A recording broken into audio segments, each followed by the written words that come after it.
தஞ்சாவூர் மண்ணு எடுத்து தாமிரபரணி தண்ணிய விட்டு சேர்த்து சேர்த்து செஞ்சது இந்த பொம்மை.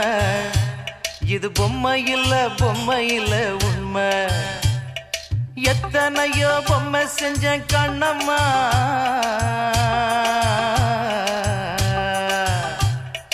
எத்தனையோ பொம்மை செஞ்ச கண்ணம்மா. அடி அத்தனையும் ஒன்ன போல மின்னுமா, பதில் சொல்லம்மா. தந்தானே தந்தானே தந்தான குயிலே சாமி, தந்தானே தந்தானே என்னோட மயிலே. தந்தானே தந்தானே தந்தான குயிலே சாமி, தந்தானே தந்தானே என்னோட மயிலே.